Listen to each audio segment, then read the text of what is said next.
Black skin don't belong in a white uniform, boy. Deputy Harmon shoves Aaron backward, hard. The tomb guard stumbles but doesn't fall. Sir, I'm Sergeant First. Harmon slaps the Army ID from Aaron's hand. It hits the dirt. Pick that fake shit up. He kicks gravel toward Aaron's polished boots. Go on your knees, where your kind belongs. Aaron bends slowly, retrieves his ID, rises with quiet dignity. Sir, I've served here 8... Served? Harmon laughs. Your people serve coffee, mop floors. You don't guard nothing. He grabs Aaron's collar, yanks him close. This uniform? Stolen. This cemetery? Mine. You? Trespassing. Handcuffs click around black wrists. Dispatch. Black male at cemetery gates. Playing soldier. Wearing a costume. Costume. Grandfather flew for Tuskegee. Father bled in Vietnam. 3 generations erased. But 19 minutes from now, 100 soldiers will encircle this cruiser. The deputy who loves his power is about to lose it. Stay. 4:30 in the morning. Aaron Griffin's alarm doesn't need to sound. He's already awake. This is the rhythm of 8 years. This is the discipline of a sentinel. His apartment sits in a quiet complex outside Arlington. Small, clean, everything in its place. The bed is made with military corners before his feet touch the floor. This is who Aaron Griffin is. Precision, stillness, purpose. He is 34 years old, African-American, 6 feet 1 inch of quiet strength built through years of relentless training. His eyes hold a calm that unnerves some people. The calm of a man who has learned to stand motionless for hours while tourists shout and protesters scream and rain pours sideways across the tomb of the unknown soldier. On the wall across from his bed hang 3 photographs, 3 generations of Griffin men in uniform. The first shows a young man in a leather flight jacket. James Griffin, Aaron's grandfather, Tuskegee Airman, one of the first black military pilots in American history. He flew 52 combat missions over Nazi-occupied Europe, shot down 3 German aircraft, earned the Distinguished Flying Cross. When he returned home in 1945, restaurants in his own country refused to serve him. He wore his uniform. They saw only his skin. Aaron remembers his grandfather's voice, rough with age, and something deeper. I flew through enemy fire for this country. But when I landed, they wouldn't let me eat with my white wingmen. Same sky, same war, different table. The second photograph shows a man in army dress greens. William Griffin, Aaron's father, Vietnam veteran, Purple Heart recipient. He bled in the jungles around Khe Sanh. Took shrapnel that stayed in his leg until the day he died. When he came home, protesters spat on him at the airport, called him baby killer.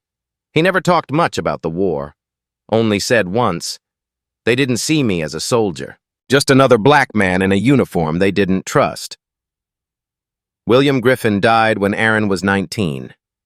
Heart attack. The doctors said, stress. Aaron knows what kind of stress wears a man down from the inside. The third photograph shows Aaron himself. Ceremonial white uniform, white gloves, standing at perfect attention before the tomb of the unknown soldier. The day he earned his sentinel badge, the day he promised himself he would honor the legacy of the men in those other 2 photographs. His phone buzzes, a video call. He answers. Lily's face fills the screen, 9 years old, bright eyes that hold both parents in their depths, her skin a shade lighter than her father's, her smile, her mother's. Good luck on your last day, Daddy. Aaron's chest tightens. Last day. His final ceremonial shift before promotion to Master Sergeant. Thank you, sweetheart. You be good for Grandma today. I will. She pauses. Her voice softens. Mom always said you're the bravest person she knows. Aaron's breath catches. Knows. Present tense. Lily still speaks of Elena in present tense sometimes, as if her mother might walk through the door any moment. New, he corrects gently. New, sweetheart. Elena Griffin. Aaron's wife. White. Beautiful. Gone 3 years now. Ovarian cancer took her in 11 months. She held Aaron's hand at the end and whispered, "Show Lily who her father is. Make her proud." Aaron looks at his uniform hanging on the closet door. White, pristine, the uniform that 3 generations of Griffins have earned through blood and sacrifice and silence.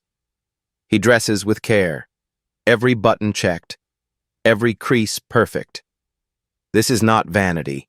This is respect for the dead, for the mission, for the legacy. Receipt R1. The guard duty log already shows his name. SFC Griffin, October 23rd, 0600 to 1400, East Gate, Maple Grove National Cemetery. He drives through pre-dawn darkness. Fog hangs thick over Virginia roads. The cemetery gates emerge from gray mist like a threshold between worlds.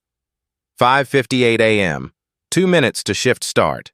Everything in order. A county sheriff's cruiser rolls slowly past the cemetery perimeter. The driver's eyes follow Aaron's white uniform through the fog. 6:48 a.m. The cruiser stops. Deputy Wayne Harmon steps out, 41 years old. Briarwood County Sheriff's Office patch on his shoulder. 11 years on the force. 11 years of what he calls routine stops near federal facilities. He sees a black man in white walking alone through the fog toward the cemetery's east gate. His hand rests on his belt, not on his radio, on his belt.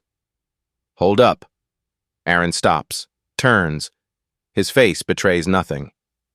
8 years of standing motionless before hecklers and protesters have taught him this. Show nothing.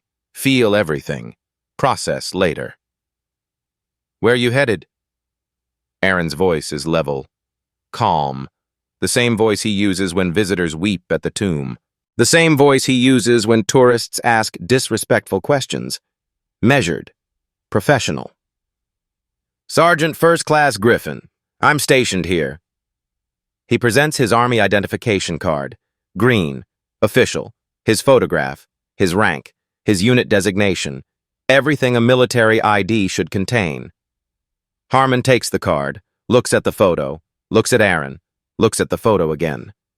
His eyes narrow, his jaw tightens. This doesn't look right. Aaron waits. He has learned to wait. Sentinels wait through hours of silence. They wait through rain and snow and blistering heat. Waiting is what they do. Receipt R2 begins here. Harmon's body camera is recording. The footage will show what happens next, but not all of it. Not yet. The county will release only 3 minutes. The full 14 minutes tell a different story. You got any other ID? Driver's license? Aaron explains. Sentinel uniform regulations. No pockets in ceremonial dress. No wallet during the walk from parking area to post. This is protocol. This is how it has been done for decades. Every Sentinel knows this. Harmon doesn't care about protocol. Harmon cares about something else entirely. So you're telling me you just walk around here with no real ID? Aaron keeps his voice steady, keeps his hands visible, keeps his movements slow. Sir, this is standard military procedure. I've worked here for 8 years. You can verify my identity through Cemetery Command. Lieutenant Colonel Wallace can confirm that uniform looks brand new. Harmon looks Aaron up and down, slowly, deliberately. Where'd you get it? The question hangs in the cold October air. Where'd you get it? As if Aaron stole it. As if the ceremonial dress of an Army Sentinel could be purchased at a costume shop. As if a black man in such a uniform must have obtained it through illegitimate means. Aaron has stood at the tomb through rain and snow and 100-degree heat. He has faced protesters who screamed obscenities inches from his face. He has never flinched, never responded, never broken bearing, but this. A county deputy demanding to know where he got his uniform. This is something different. This is something personal. Harmon speaks into his radio, low, almost casual. I know exactly who you are. The words could mean anything. They could mean recognition. They could mean verification. They sound almost reasonable. Later, those words will mean something else entirely. Later, the full context will emerge. Harmon calls for backup. His voice carries through the fog. Got a suspicious individual at Maple Grove East Gate. Black male, military-style uniform. Unable to verify identity. Deputy Derek Rawlings responds from 3 miles away. Unit en route. ETA 4 minutes. Aaron tries once more. Sir, you can call Cemetery Command. Lieutenant Colonel Wallace can confirm my identity in 30 seconds. She knows every sentinel on this post. Harmon cuts him off. I'll decide what I verify. I'll decide who I call. His voice has hardened. The pretense of routine inquiry is gone. Hands where I can see them. Aaron complies. Slowly, deliberately. The way he moves during ceremonies. Controlled. Precise. His hands rise. Palms out. Empty. Inside the cemetery gates, a sentinel on duty hears voices. Unusual. Morning shifts are silent. Sacred. He looks toward the east gate. Through the fog, he sees Aaron, standing still, hands raised. Something is wrong. Harmon's hand moves to his belt, not to his radio, to his handcuffs. 6:56 a.m. Turn around, hands behind your back. Aaron Griffin does not resist, does not argue, does not raise his voice. 12 years in the Army have taught him when to fight and when to wait. This is a moment for waiting. Sir, I'm a United States soldier. This is my assigned post. I've served here for 8 years. I said turn around. Aaron turns. Slowly, with the same controlled precision he uses at the tomb. 21 steps. Turn, 21 steps. He has done this 10,000 times. The turn is muscle memory, bone memory, soul memory. But this turn is different. This turn ends with cold metal closing around his wrists. The click of handcuffs echoes across the granite path. Steel against dark skin. White ceremonial fabric bunched beneath the restraints. The contrast is stark. The symbolism is brutal. Receipt R3. From inside the cemetery gates, Corporal Elijah Moore begins recording on his personal phone. 24 years old, African American. 2 years as a sentinel. He has looked up to Aaron Griffin since his first day at the tomb. Now he watches his mentor in handcuffs. Moore's hands shake slightly as he holds the phone, but he keeps recording. Someone needs to see this. Someone needs to know. The footage is shaky, shot through morning fog, but clear enough. Aaron Griffin, Bronze Star recipient, 8-year sentinel. Grandson of a Tuskegee airman. Son of a Vietnam veteran. On his knees. Harmon pushes him down onto the granite path. On your knees, for officer safety. Aaron kneels. The stone is cold through thin uniform pants. Morning dew soaks into white fabric, leaving dark patches on the knees. He can feel the chill rising through his bones, can feel the wet seeping through the ceremonial cloth his mother helped him press the night before. He does not speak, does not protest, does not ask why.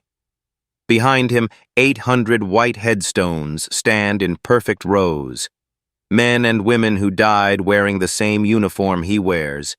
Heroes whose graves he has sworn to protect with silence and dignity and unwavering presence. Here, now, on the same ground where they rest. He kneels. Deputy Rawlings arrives, 29 years old. He steps out of his cruiser and stands beside Harmon. looks at Aaron kneeling on the ground, looks at the handcuffs, looks at the ceremonial uniform, says nothing, does nothing. A witness who chooses not to witness. Aaron asks once, his voice still calm, still controlled, still the voice of a sentinel. May I know what I'm being detained for? Trespassing. Possible impersonation of military personnel. Impersonation. The word lands like a physical blow, a gut punch delivered with bureaucratic precision. Impersonation. As if the sentinel badge Aaron earned through months of grueling selection is fake. As if the Bronze Star he received for actions in Afghanistan is a prop. As if the ceremonial uniform passed down in spirit from his grandfather and father is a disguise. Harmon keys his radio. His voice carries across the fog, clear and casual and devastating. Got a trespasser at Maple Grove. Black male, mid-30s, wearing a costume. Costume? The word explodes silently in Aaron's chest. Costume. His grandfather wore a flight suit over Nazi-occupied Europe. They called it a costume when they refused him service in American restaurants. His father wore army greens through the jungles of Vietnam. They called it a costume when they spat on him at the airport. Now Aaron wears ceremonial white at the tomb of the unknown soldier, and a county deputy calls it a costume. 80 years, 3 generations, 3 uniforms, the same word, the same dismissal, the same erasure. Receipt R4. Corporal Moore's witness statement, recorded the following day by Army Criminal Investigation Division, describes this moment with painful clarity. SFC Griffin did not resist, did not raise his voice, did not show anger or fear. He knelt there on that granite path like he stands at the tomb, in silence, in dignity. And they called his uniform a costume. They called everything he earned a costume. Inside the gate, other sentinels watch from their posts. They cannot move, cannot speak, cannot intervene. The code binds them to their positions. The mission continues regardless of circumstance. But they see everything. One of them breaks protocol. Just slightly. He steps back from his position. 3 steps. Just far enough to see through the gate clearly. To see Aaron kneeling. To see the handcuffs gleaming in early morning light. He turns and moves quickly toward the administration building. Toward Lieutenant Colonel Wallace. Harmon stands over Aaron. Satisfied. In control. Enjoying this.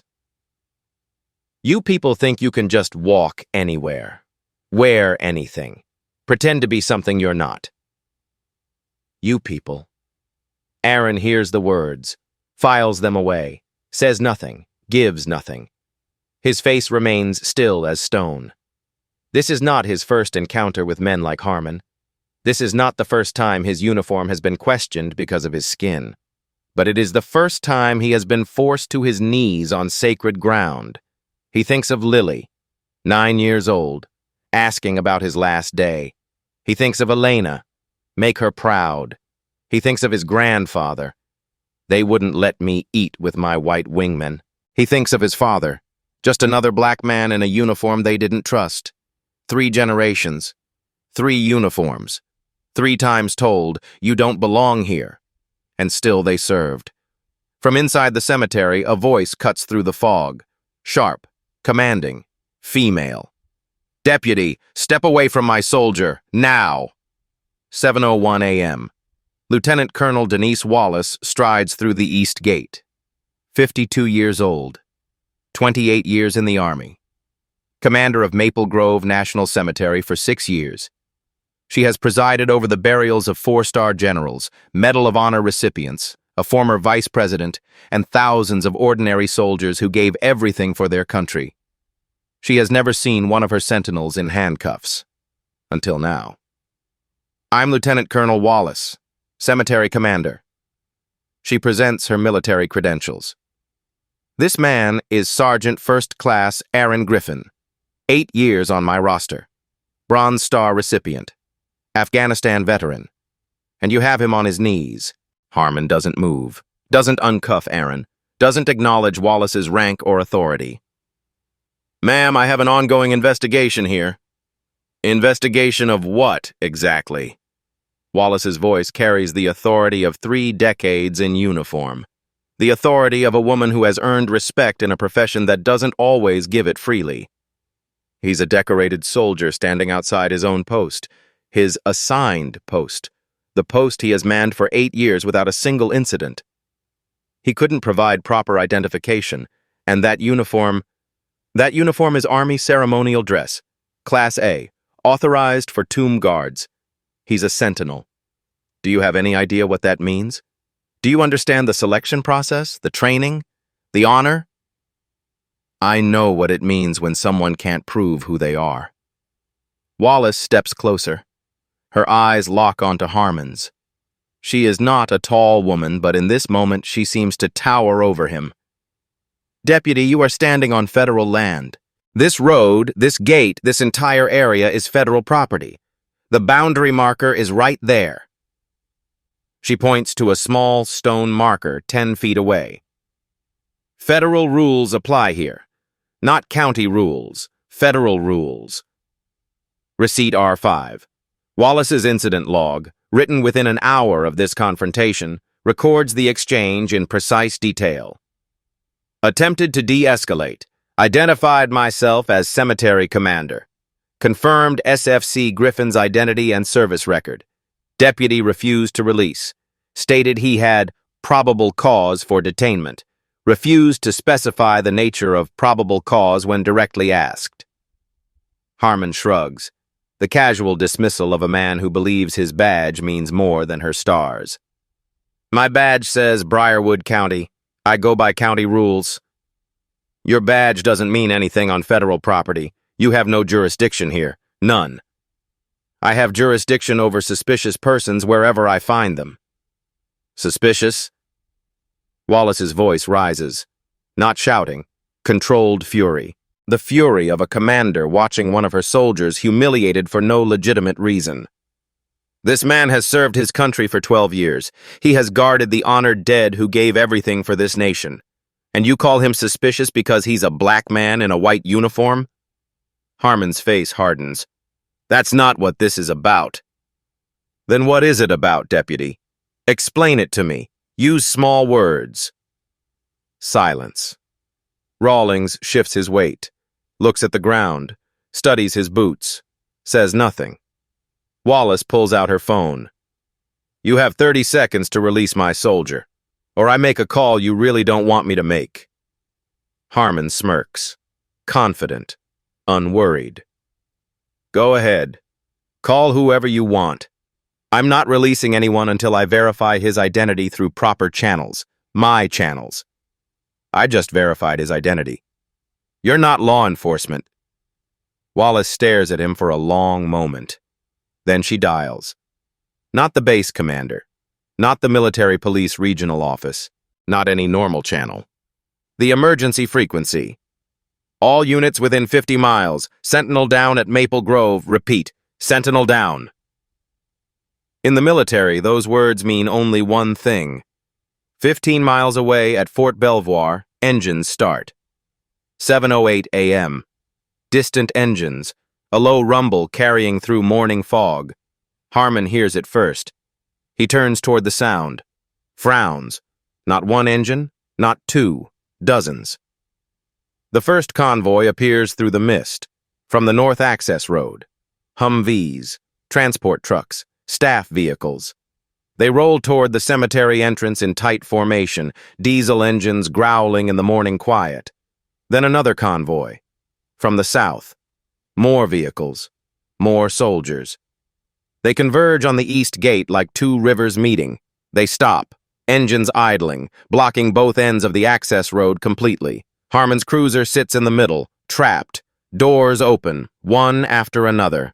Soldiers step out. Not armed, not aggressive, no weapons drawn, no threatening postures, just present. 112 men and women in Army uniforms, from Fort Belvoir, from Joint Base Anacostia Bowling, from units across Northern Virginia. They heard the call on the emergency frequency. They came without hesitation. Sentinel down.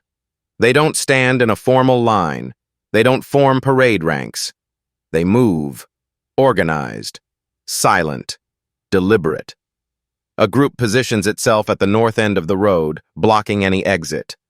Another group takes the south end. The rest form a wide arc around Harmon's cruiser. A half-moon of uniforms. A wall of silent witnesses. Deputy Rawlings is already inside his vehicle. His face pale through the window, his hands gripping the steering wheel. Going nowhere. Harmon looks around. Slowly. Taking in what has happened. 100 soldiers, surrounding him, watching him, waiting. Not threatening, not speaking, just watching. A military police captain approaches. His boots crunch on gravel. His voice is calm, professional, ice cold. Deputy Harmon, you are on federal property. You have detained a United States soldier without cause and without jurisdiction. Release him. Now. Harmon's hand hovers near his weapon. Instinct, then drops. What is he going to do? Draw on 100 soldiers? Escalate against the United States Army? This is my investigation. Your investigation is over. The captain gestures toward Aaron, still kneeling on the granite path, still silent, still dignified. Release him. Now. I will not ask again. Harmon looks at Wallace, at the captain, at the wall of uniforms surrounding him on every side. 7:15 a.m., 19 minutes since the handcuffs closed. Harmon reaches into his pocket. Slowly. Every movement watched by 100 pairs of eyes. He pulls out the key. His movements are reluctant, resentful. He unlocks the cuffs. Aaron Griffin rises. Slowly. With the same controlled dignity he showed when he knelt. He does not rub his wrists, does not stretch, does not acknowledge Harmon at all. He simply stands, the way he has stood for 8 years, at the tomb, in the rain, in the heat, in the silence. Harmon backs toward his cruiser. He looks small now, diminished. One man against 100 witnesses who will remember this morning for the rest of their lives. This isn't over, he mutters. No, Wallace says quietly. It's not. The cruiser pulls away. Soldiers part just enough to let it through, then close ranks again behind it, watching until it disappears into the fog. Wallace approaches Aaron. You okay? Aaron nods once. I've been through worse, ma'am. But both of them know. This is just the beginning. 48 hours later. Sandra Whitfield opens her email. 58 years old, 30 years as an independent journalist, specialist in FOA requests, police accountability, pattern recognition. She has exposed 3 police misconduct cases in the past 5 years. She knows what to look for. An anonymous message. No return address, no identifying information, just a video file and 3 words. They're protecting him. Again. Sandra clicks play. She sees Aaron Griffin kneeling, handcuffs gleaming, fog swirling, the word costume crackling through the radio. She watches it 3 times, then 5, then 10. Then she opens a new document and begins typing a FOIA request. Every complaint filed against Deputy Wayne Harmon, every internal review, every outcome, every document the county possesses. Receipt R6 arrives 2 weeks later. 11 prior complaints against Harmon. 2019 to 2024. 6 dismissed for insufficient evidence. 5 still under review with no resolution after years of waiting. 0 discipline. 0 consequences. 0 accountability. Sandra reads the demographic data carefully. 8 of 11 complainants are people of color. 5 black, 2 Latino, 1 Middle Eastern, 3 white. The pattern is unmistakable. Same deputy, same language, same accusations, same outcomes. Suspicious person. Unable to verify identity. Uncooperative attitude. Possible impersonation. The same script. Different victims. Same protection. Sandra digs deeper. FOIA request after FOIA request. Receipt R7. County email chain from 2022. County Administrator to Sheriff Carl Briscoe. Budget hearing in 60 days. Need numbers showing proactive enforcement near federal facilities. Visibility matters. Sheriff Briscoe to deputies. Increase visibility around Maple Grove and federal perimeter. Document all contacts. Numbers matter for budget season. No explicit mention of quotas. The language is careful. Lawyers have reviewed it. But the implication is unmistakable. More stops mean more numbers. More numbers mean more budget. More budget means job security. Sandra contacts 3 previous complainants. Their stories echo Aaron's with disturbing precision. He asked for my ID 3 times even after I showed him. He said my military badge could be fake, said anyone could buy one online. He called back up before I finished my first sentence, like he'd already decided. Receipt R8. The original FOIA response includes heavy redactions, black bars covering key information. Sandra sues to unseal them. Wins partial disclosure after weeks of legal fighting. Internal emails emerge referencing problem areas near federal land, areas where certain populations require additional scrutiny. The language is careful, bureaucratic, deniable. But the meaning burns through the careful phrasing. Sandra compiles her findings in a spreadsheet.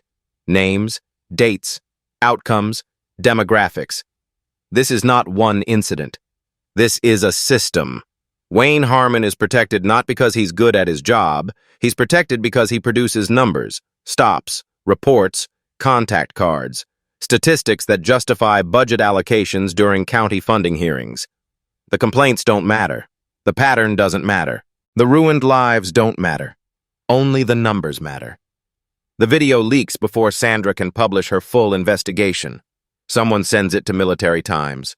Then, mainstream outlets pick it up. Then it goes everywhere. Aaron Griffin kneeling in handcuffs. The word costume echoing through speakers across America. 100 soldiers arriving like an answer to a prayer. The nation begins to watch. If you've ever been judged by your skin before your service, you know this feeling. Drop a comment below. And stay, because what Sandra finds next changes everything. 1 arrest, 11 complaints, 8 victims of color, 0 consequences. Until now. October 25th. Sheriff Carl Briscoe schedules a press conference. He has a story to tell, but it's not the same story the rest of the world is telling.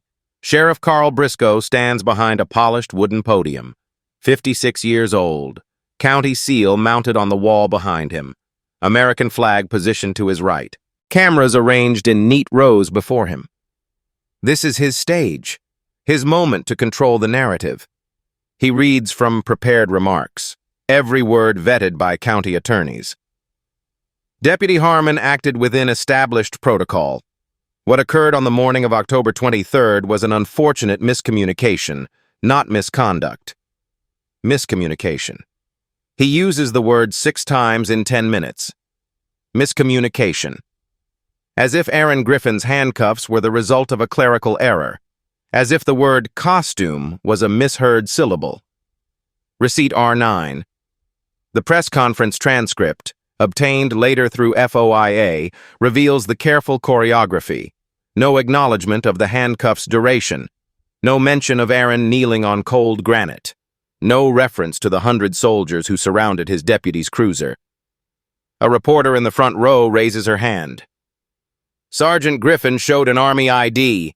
He's been stationed at that cemetery for 8 years. Isn't that standard identification? Briscoe's answer comes smooth as butter. Practiced. There are established procedures for verifying military credentials in the field. Deputy Harmon was following those procedures to the letter. The Army has confirmed Sergeant Griffin's identity and service record. Lieutenant Colonel Wallace confirmed it at the scene. Why wasn't that sufficient? I won't comment on the specifics of an ongoing internal review. Another reporter. What about the 11 prior complaints against Deputy Harmon, 8 of which came from people of color? Personnel matters are confidential. I will not discuss individual officers or their records in a public forum. Sheriff, is that pattern a coincidence? 11 complaints, 8 from minorities, 0 discipline. Briscoe's voice hardens. His mask slips for just a moment. I will not engage in speculation about race. This incident is about protocol, period. The press conference ends. No further questions. Briscoe walks away from the podium without looking back. But the questions don't stop. They multiply.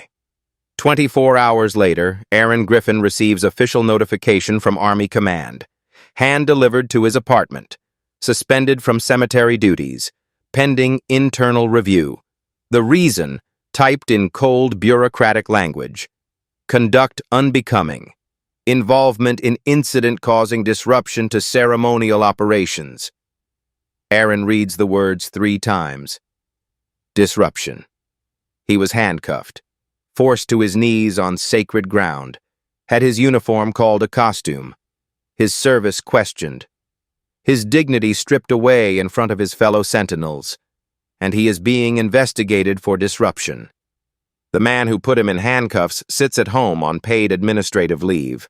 Aaron is banned from the cemetery he has guarded for 8 years.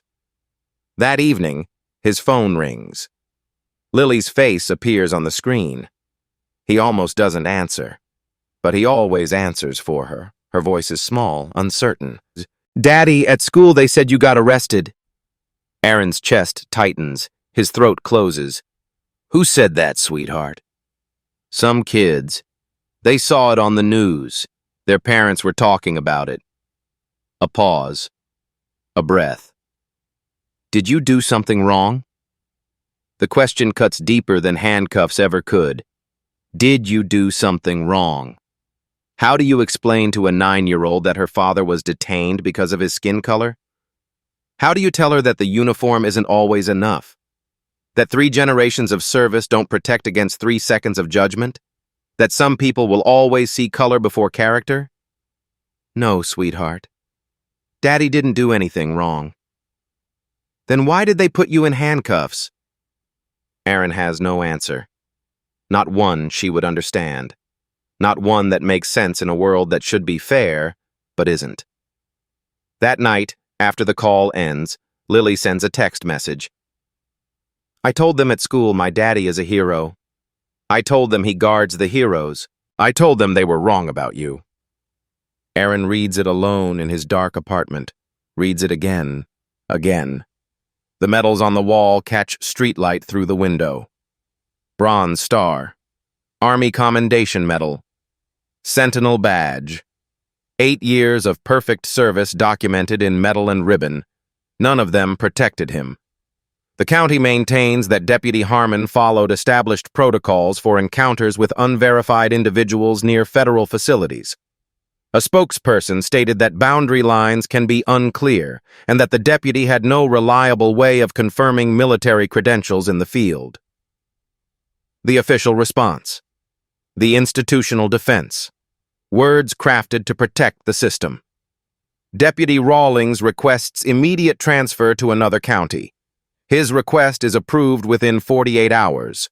No interview required, no statement given, no accountability demanded. The system protects its own. Aaron sits in darkness. The uniform hangs unworn in his closet. The medals line his wall like accusations, and the silence is louder than any ceremony he has ever performed. The apartment is dark. Aaron sits in the living room. No television glowing. No music playing. Just the tick of the clock on the wall and the distant hum of traffic outside. Just silence and shadow and memory. 3 photographs face him from across the room, barely visible in the darkness. But he knows them by heart. His grandfather, Tuskegee Airman, 1944, young and proud in leather flight jacket. His father, Vietnam veteran, 1968, serious eyes above army dress greens. Himself, tomb guard, 2016, standing at attention in ceremonial white. 3 uniforms, 3 generations, 3 men who served a country that questioned whether they belonged. Aaron remembers his grandfather's stories, the old man's voice, rough with age and pain that never fully healed. I flew 52 missions over Europe, shot down 3 German fighters. When I came home, they pinned a medal on my chest. Then they told me I couldn't eat in the same restaurant as the white pilots who flew beside me. Same sky, same bullets, same war, different table. He remembers his father, quieter about his service, the silence of a man who learned that speaking changed nothing. But one night, after too much whiskey, the words finally came. I crawled through mud in Khe Sanh, took shrapnel that's still in my leg. When I got home, they spit on me at the airport, called me baby killer. But you know what hurt most? Nobody spit on the white soldiers walking next to me. Just me. Just us. Always. Just us. And now, 2024. Black male wearing a costume. The words echo in Aaron's mind. The same message, different decade. The same doubt, different uniform. The same dismissal, new generation. You don't belong here. He picks up his phone, scrolls through old photos. Elena smiles at him from the screen. Their wedding day. Her white dress against his dress blues. The happiest day of his life before Lily was born. She told him once, lying in bed in the early morning, I fell in love with you because you're the stillest person I've ever met. You don't need to prove anything to anyone. You just are. Elena died 3 years ago. Cancer doesn't discriminate the way people do. It took her in 11 months without caring about her kindness or her grace or the daughter who needed her. At her bedside, in those final hours, she gripped his hand with surprising strength. Show Lily who her father is. Make her proud. A promise, sacred as any oath he has ever sworn. And now Lily asks, did you do something wrong? Aaron sets down the phone. The clock ticks, each second loud in the silence. Outside, a car passes. Headlights sweep across the ceiling and vanish. He thinks about tomorrow, and the day after, the hearing, the investigation, the whispers, the stares, the judgment. He thinks about the cemetery, the graves, the men and women beneath those white headstones who gave everything for a nation that doesn't always deserve it. He has stood among them for 8 years, in silence, in honor, in devotion, and now he cannot stand among them at all. The darkness presses in. But somewhere in that darkness, something else stirs. Not surrender. Never surrender. Sentinels do not abandon their posts. They stand. They wait. They endure. They persist. Aaron rises, walks to the window, looks out toward the distant glow of the cemetery grounds. Those lights mark the place he cannot go, the place they have taken from him. But not forever. He will go back. He will stand again. 3 generations of service. Tuskegee Airman, Vietnam veteran, tomb guard. And his daughter asks, did you do something wrong? Stay with me. Morning light creeps over the horizon. Aaron's phone lights up. Then again. Then it doesn't stop. October 28th. Corporal Moore's video goes live, not through official military channels, not through careful public affairs review, through Military Times, then CNN, then Fox, then everywhere. Receipt R11, 2.3 million views in 72 hours. The numbers climb by the minute. Comments flood in from every state, every demographic, every corner of the country. A hashtag emerges organically. Hashtag stand with Griffin. Not created by Aaron, not manufactured by Army Public Relations. Born from strangers who watched a decorated soldier kneel in handcuffs and felt something break inside them. Former sentinels reach out from across the nation. Men and women who stood the same watch, who walked the same 21 steps, who knew the same sacred silence. We saw the video. We're with you. Whatever you need, legal help, money, a place to stay, name it. They don't get to do this. Not to one of us. Not ever. Receipt R10. An open letter appears in Military Times. 143 signatures at the bottom. Former tomb guards, retired generals, 2 Medal of Honor recipients.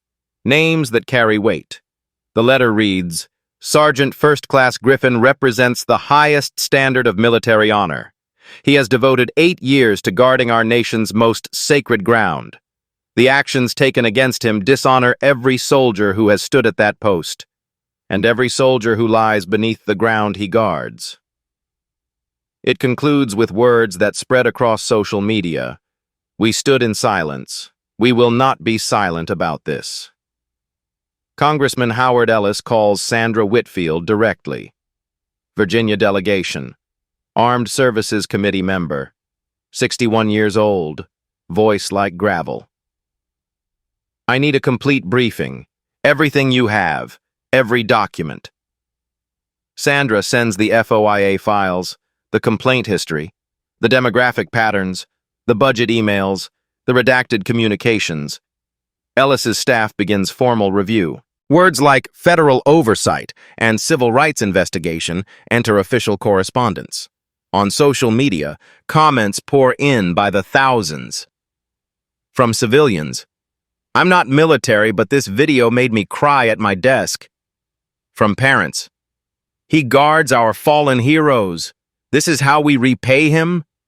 From veterans, I served 20 years. This could have been me. This could have been any of us.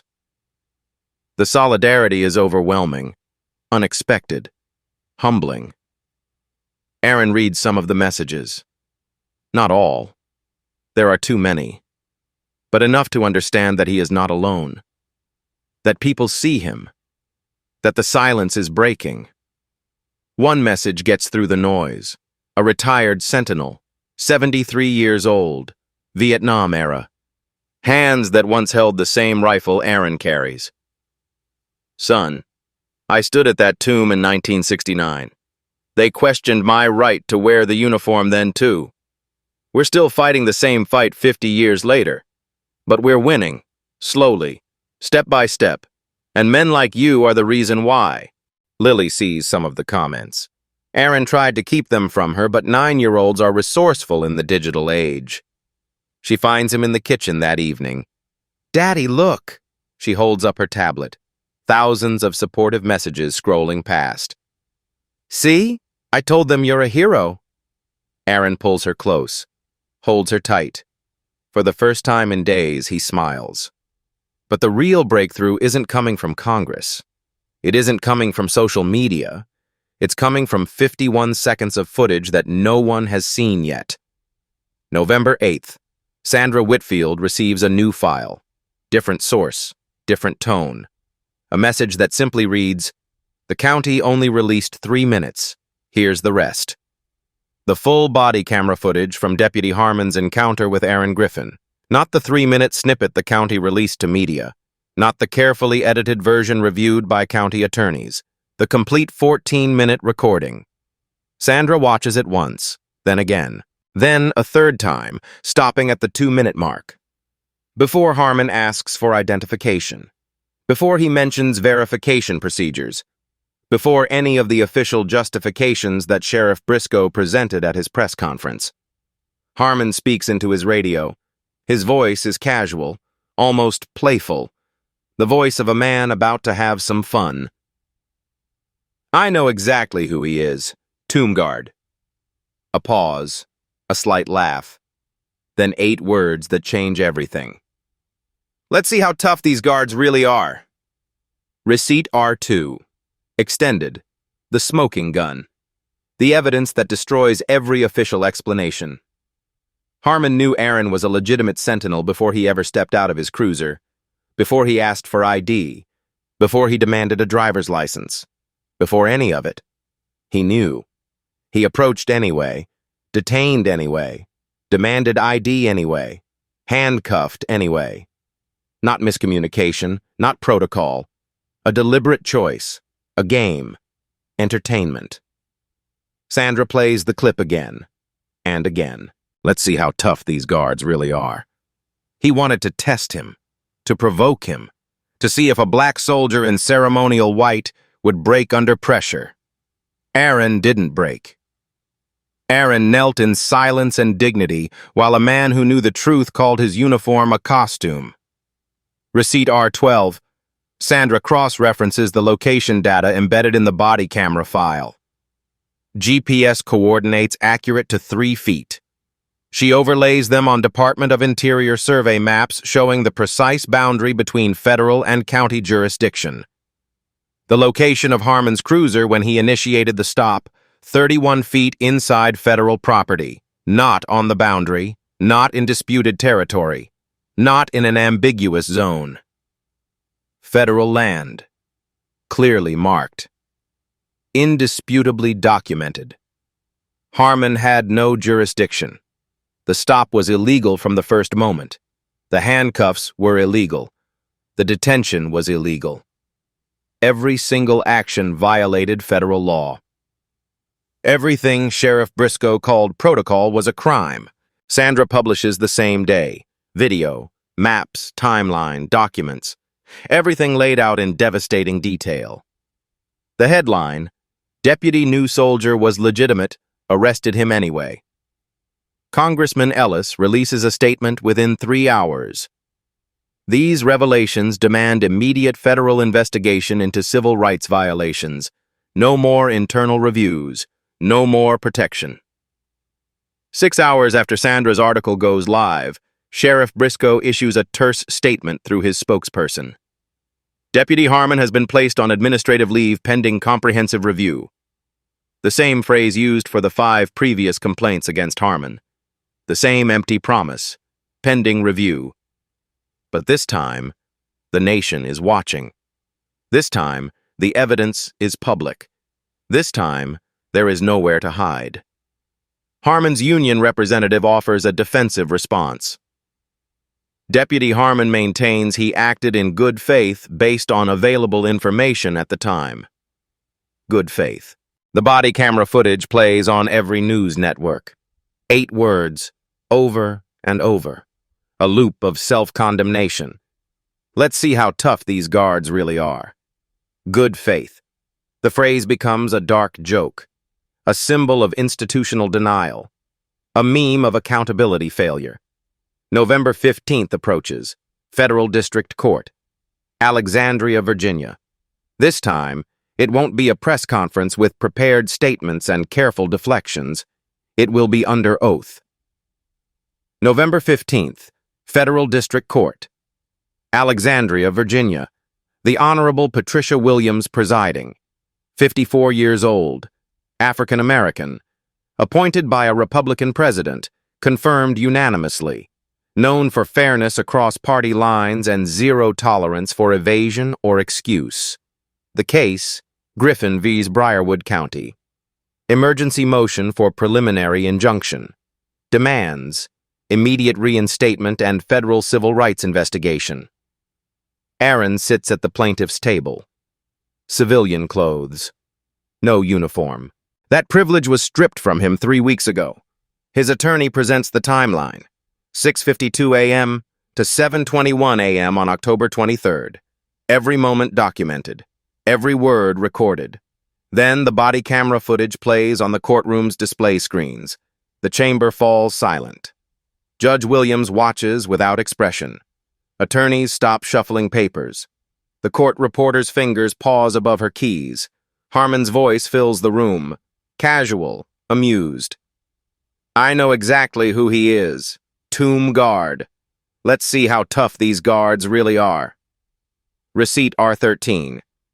The official court transcript captures what follows.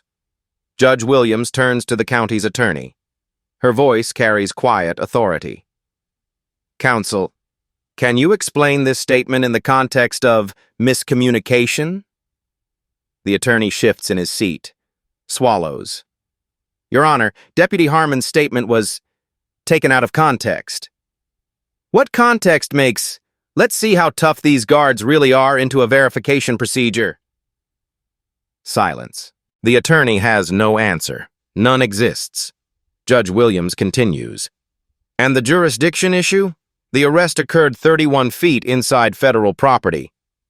Your Honor, there is some dispute about the exact boundary. I have the Department of Interior survey in front of me, certified and notarized. There is no dispute. The county maintains that Deputy Harmon acted within his understanding of protocol and had no intent to violate federal jurisdiction. Counsel argued that boundary determinations in the field can be challenging under certain weather conditions. Judge Williams sets down the survey document. The footage speaks for itself. The court finds willful disregard of both jurisdiction and established procedure. She pauses, looks directly at the county's attorney. The court finds sufficient evidence to warrant federal investigation into potential civil rights violations. Aaron's attorney rises. Your Honor, we request immediate reinstatement of Sergeant First Class Griffin to his ceremonial duties. Judge Williams nods once. Motion granted. Sergeant First Class Griffin is to be reinstated to full duties immediately. This court will not wait for internal reviews that have failed 11 times before. She looks at the county's table one final time. A uniform is not a costume, counsel. A badge is not a license for contempt. And this court will not tolerate either. Aaron stands. He does not smile, does not speak, does not celebrate. He nods once. The same nod he gives at the tomb. Acknowledgement, respect, duty. Outside the courtroom, cameras wait in packs. Reporters shout questions over each other. Aaron walks past them all. Lieutenant Colonel Wallace at his side. He says nothing. His silence speaks volumes. Tomorrow morning. 5:58 a.m. Maple Grove National Cemetery. He's going home. November 16th. 5:58 a.m. The fog is back. Thick and gray and familiar. Aaron Griffin walks through the east gate of Maple Grove National Cemetery. Ceremonial white uniform pressed to perfection. Boots polished to mirrors, every crease sharp enough to cut. The same path where he knelt in handcuffs 24 days ago. No restraints now, no deputies, no accusations, just fog and granite and 800 white headstones standing in silent rows. His fellow sentinels wait inside. As he passes through the gate, they nod. No words, no salutes, no fanfare. Just acknowledgement from those who understand. Welcome back. 6 o'clock a.m. His final shift begins. 21 steps. Turn. 21 steps. The rhythm returns like breathing, like heartbeat, like home. Beyond the fence, near the visitor's entrance, a small figure stands beside an older woman. Lily, watching her father. She doesn't wave. She just watches and smiles. The updates arrive over the following weeks. Deputy Wayne Harmon, suspended without pay. Federal civil rights investigation ongoing. Sheriff Carl Briscoe, facing county board inquiry into department practices and oversight failures. Deputy Derek Rawlings, transferred quietly, no discipline. The system bends, slowly, reluctantly. But it bends. Aaron completes his shift, his last as a sentinel, promoted next month. Master Sergeant, new responsibilities, new challenges, same dedication. Lily tells her class, "My daddy didn't do anything wrong. My daddy did everything right. And now everyone knows." The Tomb Guard Code states, "You will walk your post, regardless." Aaron Griffin walked his post. regardless of the handcuffs, regardless of the word costume, regardless of everything. His grandfather wore a flight suit over Nazi Germany. His father wore army greens through Vietnam. Aaron Griffin wears ceremonial white at the tomb of the unknown soldier. 3 generations. One answer to everyone who says they don't belong. Watch me. He guards the dead. They tried to treat him like a criminal. They failed. If Aaron's story moved you, hit subscribe. Share this with someone who needs to hear it. And remember, every sentinel stands in silence. But silence is not surrender.